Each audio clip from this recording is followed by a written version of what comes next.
Hi, இந்த வீடியோவில் நம்ம 7th ஓல்டு புக் 3rd டேர்மில் இயல் 1 வந்து பார்க்க போகிறோம். 3rd டேர்மில் இயல் 1. ஸோ ஃபஸ்ட்டு நமக்கு கொடுத்துருக்கிறது பொங்கல் வழிபாடு. இந்த பாடலை இயற்றியவர் பிச்சமூர்த்தி அவர்கள் தான் வந்து இந்த பொங்கல் வழிபாடு அப்படின்ற இந்த பாடலை வந்து இயற்றியிருக்காரு. ஆசிரியர் குறிப்பு பாருங்கள். இயற்பெயர் வேங்கட மகாலிங்கம். வேங்கட மகாலிங்கம். புனைப்பெயர் தான் வந்து பார்த்திங்கன்னா பிச்சமூர்த்தி. வேங்கட மகாலிங்கம், புனைப்பெயர் பிச்சமூர்த்தி. தஞ்சாவூர் மாவட்டத்தில் இருக்கக்கூடிய கும்பகோணத்தில் பிறந்தவர். தஞ்சாவூர் மாவட்டம் கும்பகோணத்தில் வந்து பிறந்தவர். தொழில் வந்து பார்த்திங்கன்னா வழக்கறிஞராக இருந்திருக்காரு. வழக்குரைஞர். அதுக்கப்புறம் வந்து பார்த்திங்கன்னா 38 to 54 வரைக்கும் கோவில் நிர்வாக அலுவலராக வந்து பணிபுரிஞ்சிருக்காரு. 1920 அவர் பிறந்த காலம் வந்து 1900 to 1976. ஸோ மொத்தம் வந்து 76 ஆண்டுகள் வந்து வாழ்ந்திருக்காரு. அதில் 1924 24லேருந்து 38 வரைக்கும் வழக்குரைஞர், 38லேருந்து 54 வரைக்கும் கோவில் நிர்வாக அலுவலர். இவர் என்னென்ன எழுத்து பணின்னு பார்த்திங்கன்னா கதைகள், மரபு கவிதைகள், புதுக்கவிதை, ஓரங்க நாடகங்கள் இது எல்லாமே வந்து எழுதியிருக்காரு. கதை, மரபு கவிதைகள், புதுக்கவிதைகள், ஓரங்க நாடகங்கள் இது எல்லாமே வந்து பிச்சமூர்த்தி அவர்கள் வந்து எழுதியிருக்காங்க. ஸோ பிச்சமூர்த்தி அப்படின்னாவே பொங்கல் வழிபாடு ஞாபகம் வச்சுக்கோங்க. பிச்சமூர்த்தியின் கவிதை நூல்கள் 20ஆம் நூற்றாண்டின் இக்கால இலக்கிய துறைக்கு புதிய சிறப்புகளை சேர்த்திருக்கின்றன.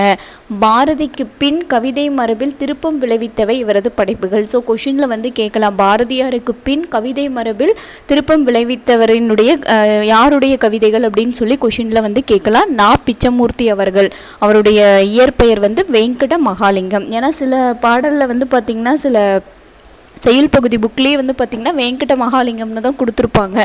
பிச்சமூர்த்தி வந்து அந்த அளவுக்கு இருக்காது. ஸோ வந்து ரெண்டு பேரையுமே வந்து ஞாபகம் வச்சுக்கோங்க. பிச்சமூர்த்தி கவிதைகள் எனும் நூலில் இடம்பெற்றுள்ள 83 கவிதைகளில் ஒன்று இப்பொங்கல் வழிபாடு என்னும் இக்கவிதை. அதாவது 83 கவிதைகள் எதில் இருக்குது?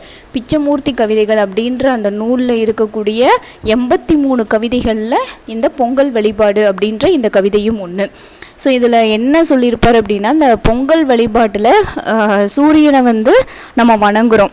அந்த வணங்குற அந்த பார்ட், அந்த சூரியனை வந்து முதல் முழு கடவுளாக வந்து நம்ம வழங்குறதை தான் வந்து இதில் சொல்லியிருப்பார். நீ தந்த கனி இது, நீ தந்த கரும்பு இது, நீ தந்த நெற்கதிர் இது, நீ தந்த நீர் இது, நீ தந்த சீர் இது, நீ தந்த ஒளியும் இதே. அதாவது நீ தான் கனி கொடுத்த, கரும்பு கொடுத்த, நெற்கதிர் எல்லாமே விளையணும் அப்படின்னா நமக்கு என்ன தேவை? சூரியனுடைய ஒளி தேவை. ஸோ இது எல்லாமே கொடுத்தது நீ தான். நீ தந்த சீரும், நீ தந்த திருவும்னா செல்வம்.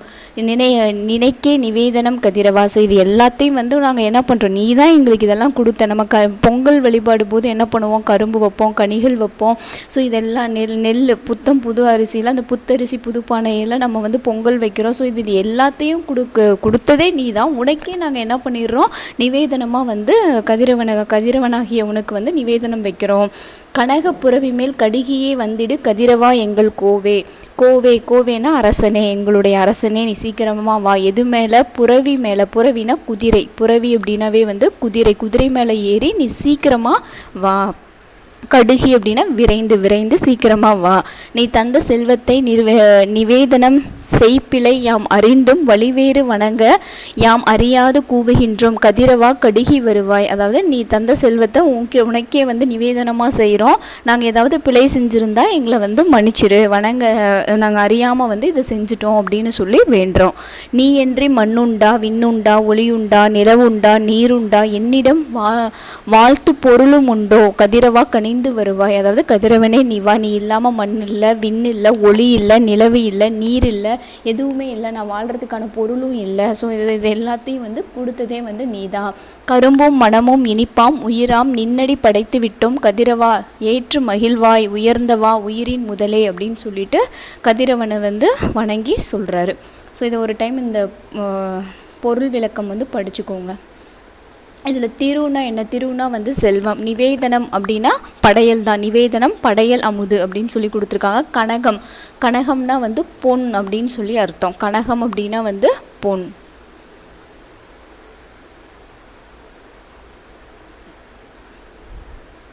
அந்த கனகம்ன்ற வேர்டு வந்து பார்த்திங்கன்னா கனக புரவி மேல் அப்படின்னா அந்த இங்கே தான் அங்கே கொடுத்துருக்காங்க. கனகம் அப்படின்னா அந்த அந்த பொன் மாதிரி வீசக்கூடிய அந்த ஒளி மிகுந்த குதிரையின் மேலே வந்து நீ ஏறி வா அப்படின்னு சொல்கிறது தான் இந்த இடத்துல கனகம்.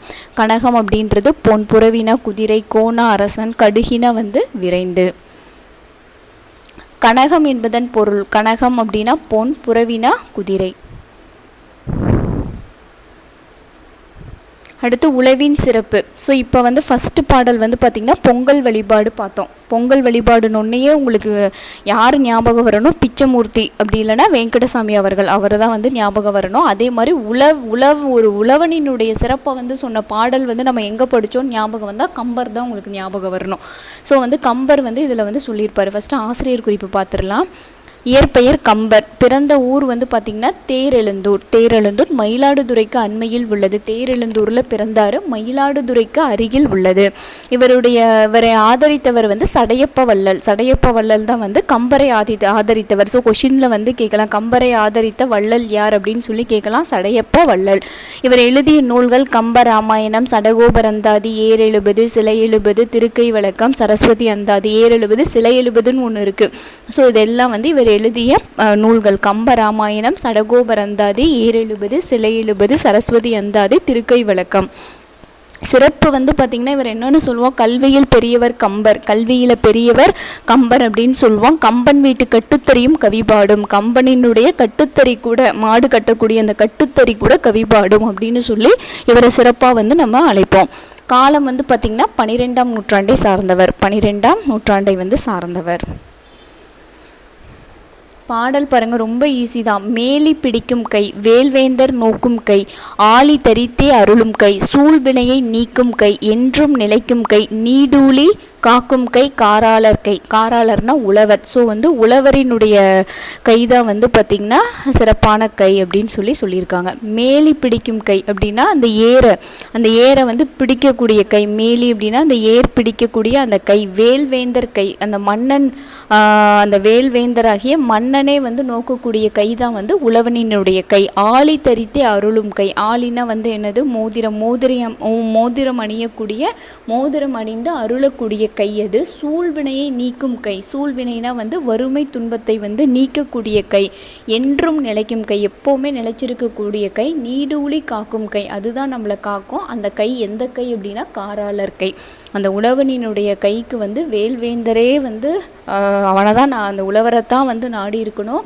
அது மோதிரம் அறியக்கூடிய கை, அருளும் கை, சூழ்வினையை நீக்கும் கை. இந்த எல்லா கையும் வந்து யாருடைய கை அப்படின்னா இந்த காராளரினுடைய கை.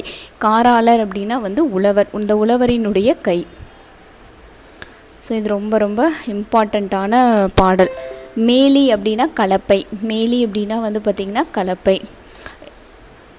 கலப்பை அப்படி இல்லைன்னா ஏறுன்னு வச்சுக்கலாம். வேந்தர்னா மன்னர், ஆளினா மோதிரம், சூழ்வினை அப்படின்னா உண்டாகும் வறுமை துன்பம். சூழ்வினை அப்படின்னா நம்மளுடைய துன்பத்தை தான் வந்து சூழ்வினை அப்படின்னு சொல்லுவாங்க. காராளர் அப்படின்னா மேகத்தை ஆளுகின்றவர்களாகிய உழவர். காராளர் அப்படின்னா உழவர் அப்படின்னு ஞாபகம் வச்சுக்கோங்க. வேந்தர்னா மன்னர், ஆளினா மோதிரம். அடுத்து இயற்கை வேளாண்மை. ஸோ இந்த வேளாண்மை பல்கலைக்கழகம் நம்ம தமிழ்நாட்டில் வந்து பார்த்திங்கன்னா கோவையில் இருக்குது. கோவையில் வேளாண்மை பல்கலைக்கழகம் வந்து இருக்குது. பாயிண்ட்ஸ் ஒன்றும் இதில் பெருசாக இருக்காது. இதில் இலக்கணம் தான் வந்து பார்த்திங்கன்னா ரொம்ப இம்பார்ட்டண்ட்டாக இருக்கும் இந்த லெசனில். அதையும் நம்ம பார்த்துடலாம். வருமுன் காப்போம் அப்படின்றது ஒரு முதுமொழி. அதுக்கப்புறம் நன்செய் நிலம்னா என்ன, புன்செய் நிலம்னா என்ன, அதெல்லாம் இதில் கொடுத்துருப்பாங்க. இயற்கை வேளாண்மை கூறுகள், இந்த கொஷின் கேட்குறதுக்கு கூட வாய்ப்பு இருக்குது. இயற்கை வேளாண்மை கூறுகள் எத்தனை அப்படின்னா என்ன அப்படின்னா, ஃபஸ்ட்டு உழுதல், விதைத்தல், தொழு உரமிடுதல், நீர் பாய்ச்சுதல், களை எடுத்தல், காத்தல் முதலியன இயற்கை வேளாண்மை கூறுகள். அதாவது இயற்கை வேளாண்மை கூறுகள் எத்தனைன்னு கேட்பாங்க. 6 கூறுகள். ஃபஸ்ட்டு நம்ம நிலத்தை என்ன பண்ணுவோம்? உழுவோம். முதல்ல வந்து கீழே இருக்கக்கூடிய அந்த மண்ணெல்லாம் மேலே வர மாதிரி அந்த மண் எல்லாத்தையும் ஃபஸ்ட்டு வந்து நம்ம உழுவோம். அடுத்து என்ன பண்ணுவோம்? விதைகளை வந்து விதைக்க ஆரம்பிப்போம். அதுக்கப்புறம் விதைகள் விதைத்த உடனே உரமிடுவோம். உரமிட்டுட்டு அதுக்கப்புறம் நீர் பாய்ச்சுவோம், களை எடுப்போம். களை செடினா வந்து வேண்டாத நடுவில் முளைச்சிருக்கக்கூடிய அந்த புல் பூண்டுகளெல்லாம் எடுப்போம். அதுக்கப்புறம் பயிரை வந்து காப்போம். ஸோ இந்த 6 தான் வந்து பார்த்திங்கன்னா இயற்கை வேளாண்மை கூறுகள்.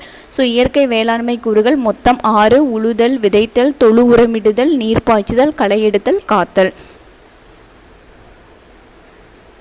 நிலத்தை எப்படி உழுதல் வேண்டும்? விதைக்கும் முன் நிலத்தை பண்பட உழுதல் வேண்டும். அதாவது ஒரு பலம் எடையுள்ள மண்ணை 1/4 பலம் எடை அளவிற்கு உலரும் வரை உழுதிடல் வேண்டும். அதாவது ஒரு பலம் எடையுள்ள மண் வந்து பார்த்திங்கன்னா ஒரு பலம் இருக்குது அப்படின்னா அது வந்து 1/4 பலமாக வந்து அந்த எடை குறையணும். அந்த அளவுக்கு வந்து அந்த உலர்ந்ததுக்கு அப்புறம் அந்த மண் ஈரமாக அந்த உலரும் பார்த்திங்களா, அந்த உலர்ந்ததுக்கு அப்புறம் தான் வந்து நம்ம வந்து உழுணும் அப்படின்னு சொல்கிறாங்க. அதை வந்து வள்ளுவர் குறளில் என்னன்னு சொல்லியிருக்காரு, தொடி புழுதி கஹசா உனக்கின் பிடித்திருவும் வேண்டாது சாலப்படும் அப்படின்னு சொல்லியிருக்காரு. அகல உழுவதனை விட ஆழ உழுதல் நன்று. அகலமாக நிறைய நீ உள்ள நோண்டுறதுக்கு பதிலாக ஆழ உழுதல் தான் வந்து நன்று. நன்செய் புன்செய் நல்ல வந்து பயிர்களை வந்து விளைவிக்கிறது நன்செய் நிலம். நீர்வளம் மிக்கது நன்செய் நிலம். இந்நிலத்தில் நெல், கரும்பு, வாழை முதலிய பயிர்கள் விளையும். ஸோ நன்செய்யில் வந்து பார்த்திங்கன்னா நெல், கரும்பு, வாழை இந்த பயிர்கள் எல்லாத்தையும் வந்து நம்ம விளைவிப்போம். அது வந்து நன்செய். புன்செய் அப்படின்னா வானம் பார்த்த பூமி தான் வந்து புன்செய். ஸோ கொஷினில் வந்து கேட்பாங்க, வானம் பார்த்த பூமின்றது எது, நன்செய்யா புன்செய்யா அப்படின்னு கேட்பாங்க. வானம் பார்த்த பூமி வந்து பார்த்திங்கன்னா புன்செய். அடுத்து இந்நிலத்தில் விளையும் பயிர்கள் பருவமழையை நம்பியே இருக்கும். இந்நிலத்தில் கம்பு, கேழ்வரகு, திணை, வரகு, சாமை, துவரை, கொள்ளு, காராமணி முதலிய பயிர்கள் விளையும். ஸோ இதில் வந்து இந்த புன்செய்யில் என்ன, இப்போ நன்செய்யில் நீர் வேணும். நீர்னாவே வந்து நெல், கரும்பு, வாழை இதெல்லாம் நீர் இருந்தால் தான் வந்து விளையும்.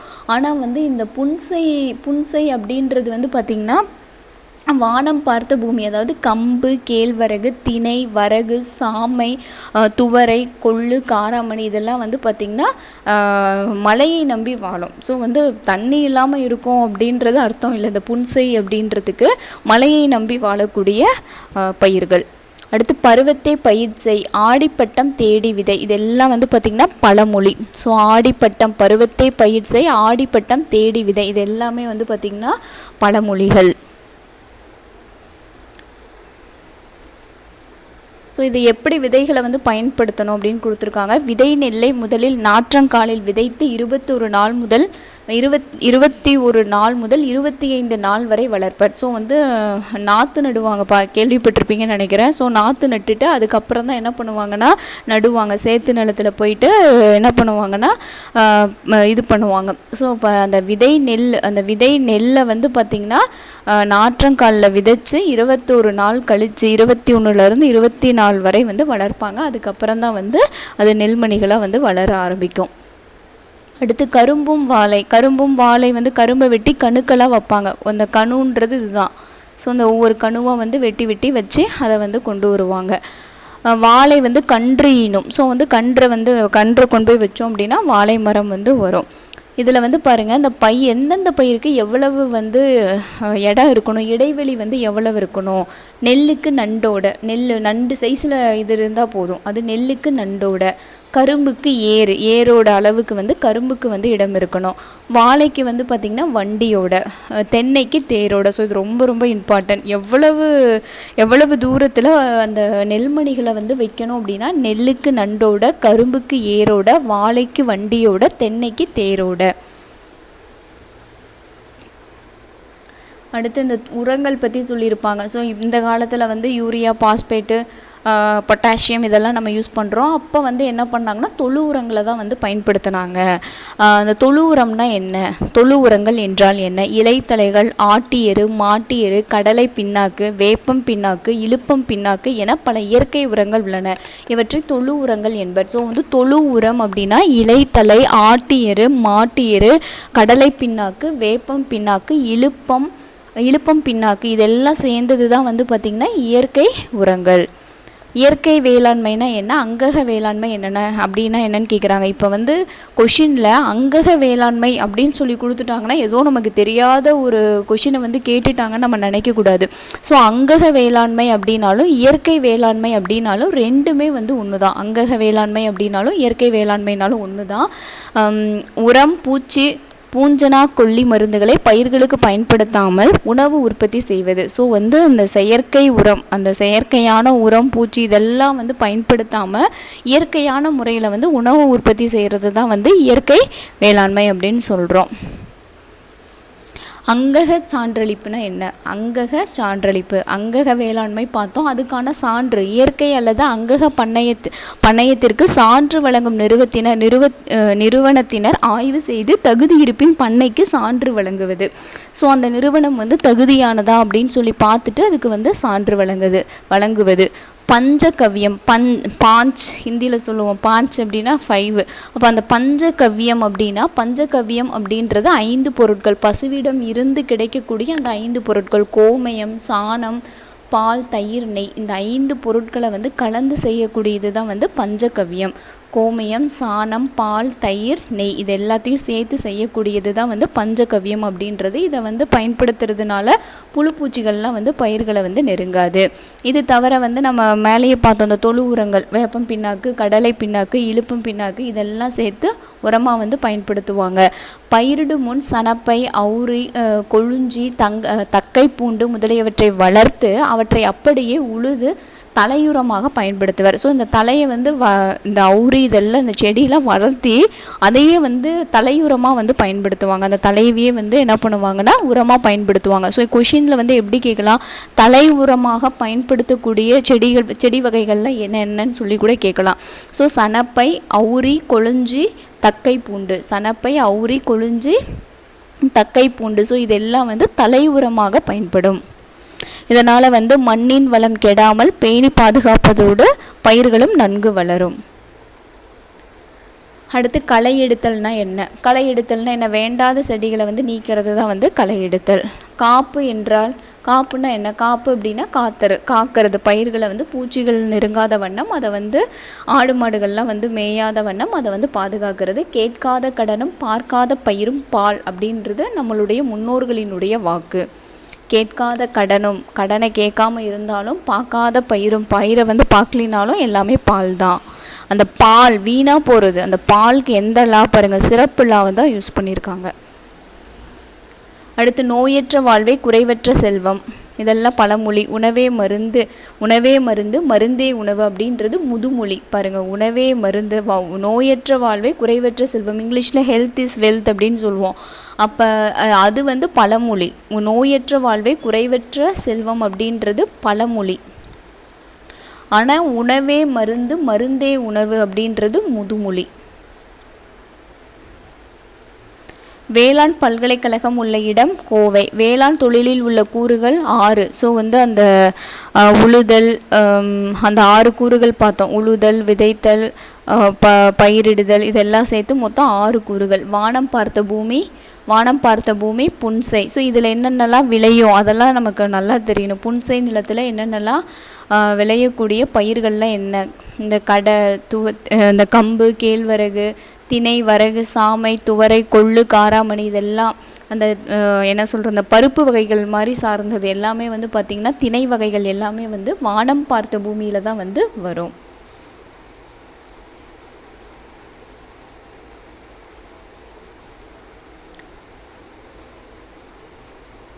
இந்த பழமொழியெல்லாம் கூட பாருங்கள் டேஷில் கேட்டிருக்காங்க. கேட்காத கடனும் பார்க்காத பயிரும் பால்.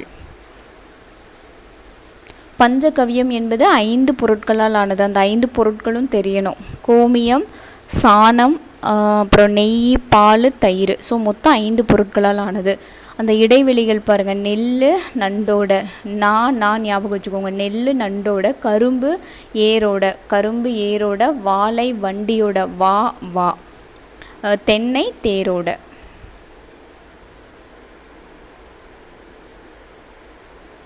அடுத்து தூரத்து ஒளி. இந்த சிறுகதை தொகுப்பை எழுதியவர் யாருன்னு கொஷின் கேட்கலாம். முத்தழகர், முத்தழகர், அதாவது அக்பர் பீர்பால் நகைச்சுவை கதைகள் அதிலிருந்து எடுக்கப்பட்ட அந்த தூரத்து ஒளி அப்படின்ற அந்த இதை எழுதியவர் முத்தழகர். அடுத்து இதுதான் வந்து ரொம்ப ரொம்ப இம்பார்ட்டன்ட். நான் ரொம்ப ஈஸியாகவே சொல்லிடுறேன். வேற்றுமை, அடைமொழி, மூவகை போலி. ஏற்கனவே வந்து மூவகை போலிகள்லாம் நம்ம பார்த்துருக்கோம். வேற்றுமை உருபுனா என்ன? வேற்றுமை உருபு, மொத்த வேற்றுமை உருபுகள் வந்து 8 இருக்குது. ஐ, ஆல், கூ, இன், அது, கண். ஐ, ஆல், கூ, இன், அது, கண். மொத்தம் வந்து பார்த்திங்கன்னா 6 இருக்கும்.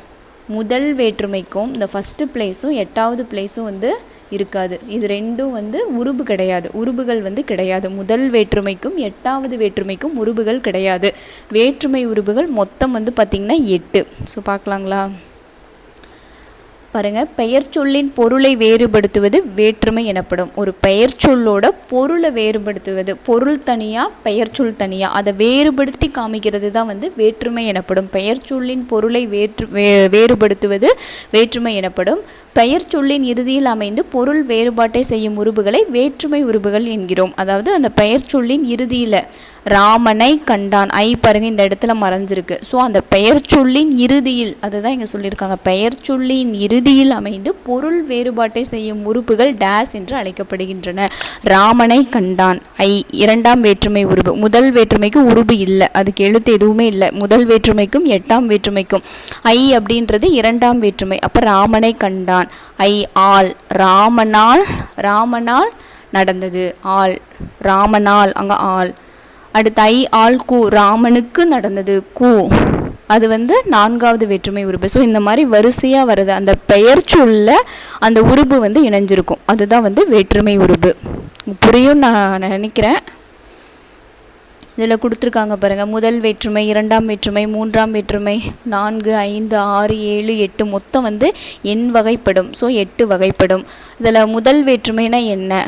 எழுவாய் இயல்பான பெயர் எழுவாய் பயனிலை கொண்டு முடிவது முதல் வேற்றுமை எனவும் எழுவாய் வேற்றுமை எனவும் வழங்கப்படும். அந்த முதல் வேற்றுமைக்கு வந்து பார்த்திங்கன்னா எந்த உருபுகளும் இல்லை, பட் ஆனால் அதை வந்து முதல் வேற்றுமை அப்படி இல்லைன்னா எழுவாய் வேற்றுமை அப்படின்னு சொல்லி அதை வந்து நம்ம சொல்லலாம். எழுவாய் வேற்றுமை அப்படின்னு சொல்லி சொல்லலாம். இது வினையையும் பெயரையும்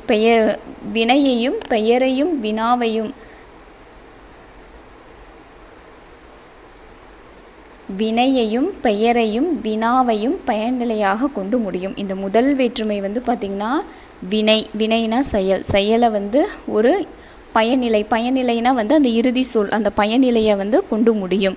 அடுத்து பெயரை கொண்டு முடியும், அடுத்து வினாவை கொண்டு முடியும். ஸோ இந்த மாதிரி முடிஞ்சால் கண்ணன் வந்தான், அவன் கண்ணன், அவன் யார், இந்த மாதிரி வினை பெயர் வினா இது 3லேயும் அந்த முடிஞ்சது அப்படின்னா அது வந்து முதல் வேற்றுமை, அப்படி இல்லைன்னா எழுவாய் வேற்றுமை அப்படின்னு சொல்கிறாங்க. இதுக்கு உருபு கிடையாது. முதல் வேற்றுமைக்கு தனியான இப்போ ஐ ஆள் அப்படின்னு சொல்லக்கூடிய உருபு கிடையாது. 2ஆம் வேற்றுமை நம்ம ஏற்கனவே பார்த்தோம், ஐ பாருங்கள் இதில் கொடுத்துருக்காங்க. ஐ நாற்காலி தச்சனால் செய்யப்பட்டது, ஆள் ஆண் ஒடு ஓடு உடன். ஸோ இதெல்லாம் வந்து பார்த்திங்கன்னா 3ஆம் வேற்றுமை உருபுகள். 2ஆம் வேற்றுமை உருபு ஐ. ராமனை கண்டான் ஐ வந்திருக்கு, அது வந்து 2ஆம் வேற்றுமை. 3ஆம் வேற்றுமை உருபு வந்து பார்த்திங்கன்னா ஆள் ஆண் ஒடு ஓடு உடன். ஸோ இது எல்லாமே 3ஆம் வேற்றுமை உருபு. நீங்கள் ஆனால் மனப்பாடமாக வந்து இது அந்த ஆள் அந்த ஒரு இது மட்டும் வச்சுக்கோங்க, ஐ ஆள் கூ இன் அது கண், இது ஞாபகம் வச்சுக்கோங்க. அந்த 3ஆம் வேற்றுமை உருபுகளுக்கு மட்டும் வந்து பார்த்திங்கன்னா 5 இருக்குது. ஆள் ஆண் ஒடு ஓடு உடன், நாற்காலி தச்சனால் செய்யப்பட்டது, தூங்குகையான் ஓங்கு நடை, ஆண் தூங்குகையான் ஓங்கு நடை, தாயோடு மகள் வந்தாள், தாயோடு ஒடு, இவளோடு இவள் வந்தாள் சொல்கிறான் அந்த ஒடு, தந்தையோடு தாய் வந்தாள், தந்தையோடு. ஸோ இங்கே நெடில், இங்கே வந்து குரில் ஓ, தந்தையோடு தாய் வந்தாள், தந்தையுடன் உடன் தம்பியும் வந்தான். ஸோ ஆள் ஆண் ஒடு ஓடு உடன். ஸோ இதெல்லாம் வந்து 3ஆம் வேற்றுமை உருபு. 4ஆம் வேற்றுமை உருபு கூ, அதுதான் சொன்னேன் பார்த்தீங்களா, ராமனுக்கு நடந்தது. அந்த கூ வந்ததுன்னா பெயர் சொல்ல வரணும், வேறு எதுலேயும் அந்த கூ வரக்கூடாது. பெயர் சொல்லினுடைய இறுதியில் வர்றது தான் வேற்றுமை. ராமனுக்கு நடந்தது அந்த மாதிரி சொல்கிறது. அடுத்து 5ஆம் வேற்றுமை உருபு இல் ஐ ஆள் கூ இன் அது கண். அப்போ இந்த இல் இன் அந்த 5ஆம் வேற்றுமை உருபு இல்லும் இன்னும். கொடையில் சிறந்தவர் பாரி, இந்தியாவின் பாருங்கள் கொடையில் சிறந்தவர் பாரி. ஸோ இந்த இல் கொடை அப்படின்றது ஒரு பெயர் சொல் தானே. ஸோ வந்து கொடையில் சிறந்தவர் பாரி. இந்தியாவின் அப்படின்றது ஒரு இடப்பெயர். ஸோ இதுவும் வந்து ஒரு பெயர் சொல் தான். ஸோ இந்தியாவின் தெற்கு எல்லை குமரி. ஸோ இல் இன் வந்து பார்த்திங்கன்னா 5ஆம் வேற்றுமை உருபு. 6ஆம் வேற்றுமை உருபு அது, ராமனது அப்படின்னு சொல்லி முடியலாம், ராமனது வீடு. அந்த மாதிரி வந்தது அப்படின்னா 6ஆம் வேற்றுமை உருபு. 7ஆம் வேற்றுமை உருபு கண் சொன்னோம். கண், உள், மேல், கீழ் இதெல்லாம் வந்து 7ஆம் வேற்றுமை உருபு. வீட்டின் கண் குழந்தை விளையாடுகிறது, பெட்டிக்குள் பணம் இருக்கிறது. பெட்டி இதெல்லாம் பாருங்கள் பெயர்ச்சொல். பெயர்ச்சொல்ல தான் வரணும், வேற வினைச்சொற்களில் வந்து சேரக்கூடாது. பெயர்ச்சொல்ல தான் சேரும். வீடு அப்படின்றது ஒரு பெயர்ச்சொல். வீட்டின் கண் குழந்தை, பெட்டின்றது ஒரு பெயர் சொல். ஸோ பெட்டிக்குள் பணம், கூரையின் மேல் சேவல், கட்டிலின் கீழ் நாய். ஸோ இதெல்லாம் வந்து பார்த்திங்கன்னா 7ஆம் வேற்றுமை உருபு. 5வது வேற்றுமை அதுக்கும் 8வது வேற்றுமைக்கு உருபு இல்லை, அதை வந்து விழி வேற்றுமை அப்படின்னு சொல்லுவோம். 8ஆம் வேற்றுமையை வந்து என்னன்னு சொல்லுவோம்? விழி வேற்றுமை. முதல் வேற்றுமையை வந்து எழுவாய் வேற்றுமை அப்படின்னு சொல்லுவோம். எழுவாய் வேற்றுமை அப்படின்னு சொல்லி நம்ம சொல்லுவோம். அந்த எழுவாய் வேற்றுமை நான் சொல்லியிருக்கேன் 3 இது வரும். ஒன்று வந்து வினையை கொண்டு முடியும், பெயரை கொண்டு முடியும், இன்னொன்று வினா பொருளை கொண்டு முடியும். ஸோ இந்த மாதிரி முடிஞ்சதுன்னா அது வந்து எழுவாய் வேற்றுமை.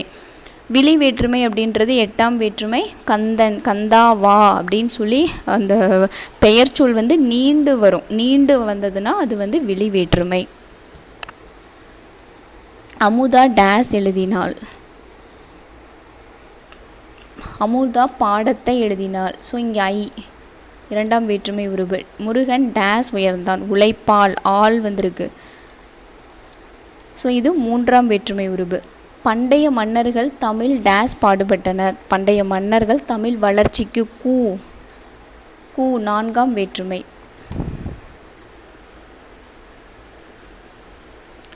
அடுத்து அடைமொழி. அடைமொழி அப்படின்றது ஒன்றும் இல்லை. இப்போ நிலவு அப்படின்னு இருக்கு. இந்த நிலவு வெண்ணிலவு அப்படின்னு நம்ம சொல்கிறோம். அப்போ நிலவுக்கு எது வெண்மை அப்படின்ற சொல் வந்து அடைமொழியாக வந்திருக்கு. நிலவு வெண்மையாக வந்து நிலவு இருக்காது. நிலவு அதை வந்து ஒரு சிறப்பாக வந்து நம்ம சொல்லணுங்கிறதுக்காக வெண்ணிலவு அப்படின்னு சொல்கிறோம். அதுதான் வந்து அடைமொழி அப்படின்னு சொல்லி பெயர். பல வகைப்பட்டதாக இருக்கும் ஒரு பொருளை பொதுவாக சுட்டும்போது அதன் வகை குறித்து ஐயம் ஏறலாம். அந்த வகை இப்போ வந்து பாடநூல் அப்படின்றது வந்து எந்த பாடநூல் அப்படின்னு சொல்லி நம்ம சொல்லணும். தமிழ் பாடநூலா, ஆங்கில பாடநூலா, கணக்கு பாடநூலா, அந்த மாதிரி அடைமொழி கொடுத்து பண்ணுறது தான் வந்து அடைமொழி. ஸோ இதையே 2ஆக பிரிக்கிறாங்க. அடைமொழியை 2ஆக பிரிக்கிறாங்க. ஒன்று வந்து இனமுள்ள அடைமொழி, இன்னொன்று இனமில்லா அடைமொழி. இனமுள்ள அப்படின்னா அந்த ஒரே இனம். இப்போ பாடநூல்னா தமிழ், ஆங்கிலம், கணிதம் அப்படின்னு சொல்லிட்டு ஒரு இனத்தோடு வருது. ஸோ அது வந்து இனமுள்ள அடைமொழி. இனமில்லா அப்படின்னா இதுக்கு பாருங்கள், வெண்ணிலவு, கருங்காக்கை, செங்கதிரோன் இந்த மாதிரி ஒன்று இல்லை. இப்போ இந்த தமிழ் பாடநூல், ஆங்கில பாடநூல், கணக்கு பாடநூல் அப்படின்னு சொல்லும்போது அப்படி ஒன்று இருக்குது. பட் ஆனால் இந்த வெண்ணிலவு, கருங்காக்கை, செங்கதிரோன் இவற்றுக்கெல்லாம் இனமாக கூற வேண்டுமென்றால் கருநிலவு, வெண்காக்கை, கருங்கதிரோன் என கூறுதல் வேண்டும். ஸோ உண்மையாக நம்ம சொல்லணும்னா வந்து இந்த மாதிரி தான் சொல்லணும். இந்த கருநிலவு, வெண்காக்கை அப்படின்னு தான் நம்ம சொல்லணும். பட் ஆனால் நம்ம என்னன்னு சொல்கிறோம், இந்த மாதிரி ஒன்று இல்லை. பட் ஆனால் அதை வந்து நம்ம கொஞ்சம் சிறப்பாக வந்து அதை சொல்கிறதுக்காக வெண்ணிலவு, கருங்காக்கை அந்த மாதிரி நம்ம சொல்கிறோம். இல்லாத ஒன்றை சொல்கிறது இனமில்லா அடைமொழி. பாருங்கள், அவ்வாறு ஒன்று இல்லாததனால் இவை போன்றவற்றை இனமில்லா அடைமொழி அப்படின்னு சொல்லி நம்ம அழைக்கிறோம். ஸோ அடைமொழி அப்படின்றது இந்த 2 தான். இனமுள்ள அடைமொழி, இன்னொன்று இனமில்லா அடைமொழி. 3வது பாருங்கள், போலி.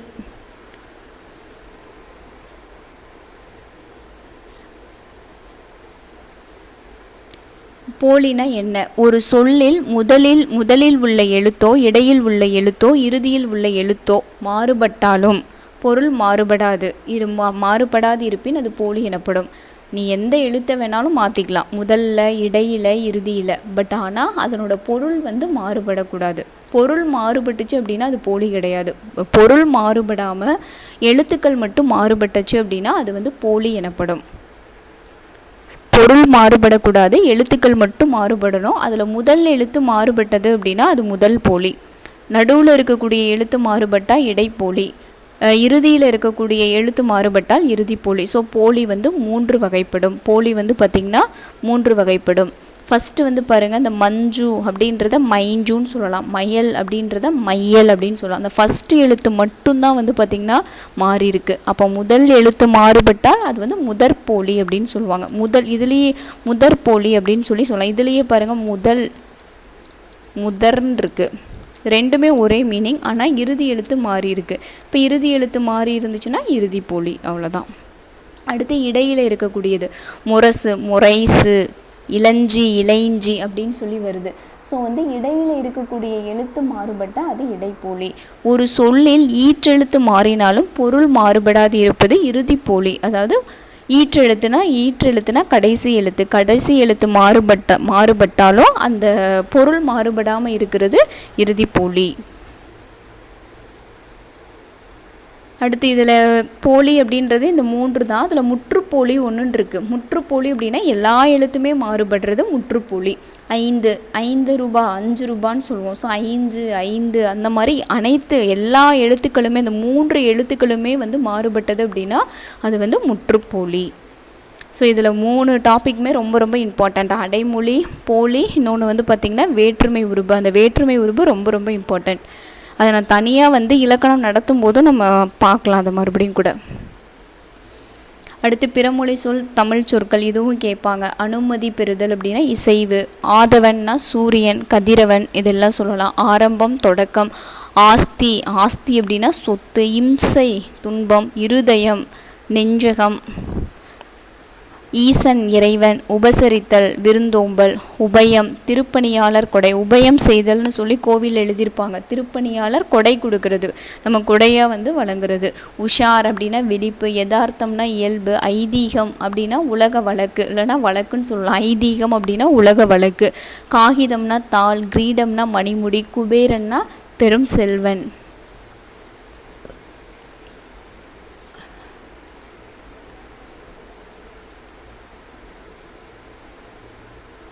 இதில் கொடுத்துருப்பாங்க பாருங்கள். இந்த இது அப்படியே படித்து பார்த்துக்கோங்க. அந்த ஆல்ரெடி நான் சொல்லியிருக்கேன், அந்த உரைநடை பகுதி வந்து பார்த்திங்கன்னா அந்த நிறைய இடங்களில் தமிழ் இன்பம், இந்த தமிழ் இன்பம் அப்படின்ற நூலில் இருந்து தான் இந்த உரைநடை பகுதியை கொடுத்துருக்காங்க. அதை எழுதியவர் ராபி சேதுப்பிள்ளை அவர்கள். இதுக்கு முன்னாடி தமிழ் விருந்து பார்த்தோம். தமிழ் விருந்து அப்படின்ற நூலில் இருந்த ராபி சேதுப்பிள்ளை எழுதிய தமிழ் விருந்து அப்படின்ற அந்த நூலில் இருந்து ஒரு பகுதி வந்து போன வீடியோஸில் நம்ம பார்த்தோம். 6th 7th புக்கில் இருந்தது. அப்புறம் ஊரும் பேரும், இது எல்லாமே வந்து ராபி சேதுப்பிள்ளை அவர்கள் இயற்றிய நூல்கள் தான். தமிழ் இன்பம், தமிழ் விருந்து, அதுக்கப்புறம் வந்து பார்த்திங்கன்னா ஊரும் பேரும். ஸோ இதெல்லாம் ராபி சேதுப்பிள்ளை அவர்கள் எழுதிய நூல்கள், உரைநடை நூல்கள். பாருங்கள். பழையன கழிதலும் புதியன புகுதலும் நிகழும். வீட்டில் உள்ள பழம் பானைகள் விடைபெறும். புது பானைகளில் பொங்கல் நடைபெறும். பால் பொங்கும் போது பொங்கலோ பொங்கல் எனும். மங்கள ஒளி எங்கும் கிளம்பும். அப்போது பெண்கள் குரவை ஆடுவர். பிறகு பூவும் புகையும் பொங்கலும் கொண்டு இல்லுரை தெய்வத்தை வணங்குவர். ஸோ இதை வந்து ஒரு டைம் அப்படியே படித்து பார்த்துக்கோங்க.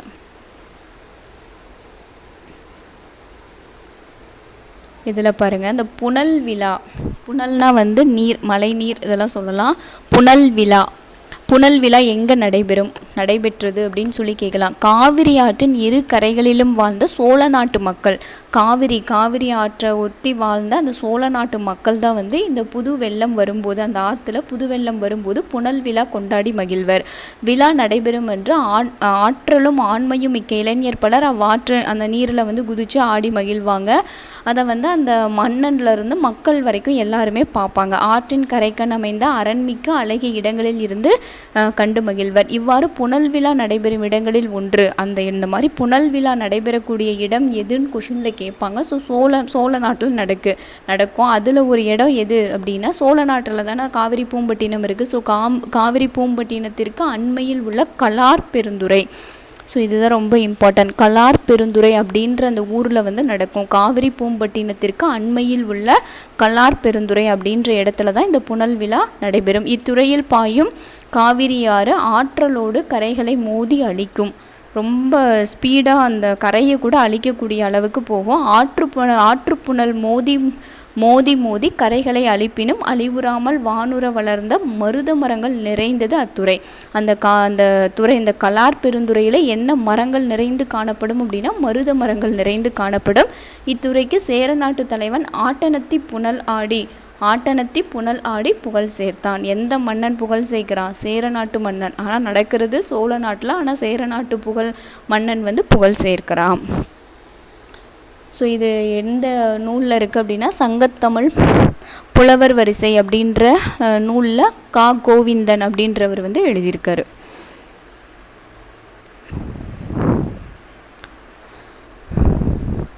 பாருங்கள் இதுலேயும் கொடுத்துருக்காங்க அந்த நன்செய் புன்செய்னா என்ன, இந்த புன்செய்னா வந்து வானம் பார்த்த பூமி, அதில் என்னென்னலாம் விளையும் அதெல்லாம் கொடுத்துருக்காங்க.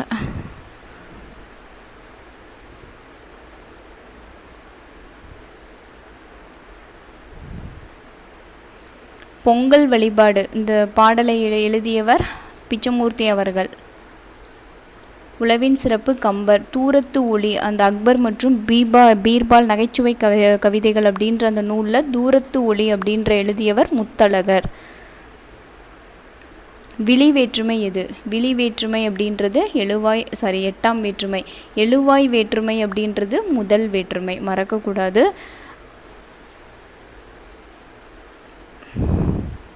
இதெல்லாம் நீங்களே ஃபில் பண்ணி பாருங்கள். இனமுள்ள அடைமொழிலாம் எது அப்படின்ட்டு. அங்கக வேளாண்மையின் வேறு பெயர். ஸோ இயற்கை வேளாண்மை. இயற்கை வேளாண்மைனாலும் அங்கக வேளாண்மைனாலும் ஒன்று தான். பசுவிடம் இருந்து கிடைக்கும் 5 பொருட்களை கலந்து செய்வது பஞ்சகவ்யம். உலகில் தோன்றிய உயிர்கள் அனைத்துக்கும் முதல்வன். உலகில் உயிர்கள் தோன்றிடுச்சுன்னா அதுக்கு முதல் காரணம் யார்? சூரியன். முதல்வன் தலைவனாக இருக்கக்கூடியது சூரியன். பெயரை வேறுபடுத்தி காட்டும் உருபு தான் வந்து வேற்றுமை உருபு. ஒரு பெயரை வந்து ராமனுக்கு ராமனால், ராமனை எல்லாம் அந்த பெயரை வந்து வேறுபடுத்தி காட்டும் உருபு வேற்றுமை உருபு எனப்படும். ஓகே, இதோட வந்து லெசன் 1 வந்து ஓவர். ஸோ நெக்ஸ்ட் வீடியோவில் நம்ம லெசன் 2 பார்க்கலாம். தேங்க்யூ.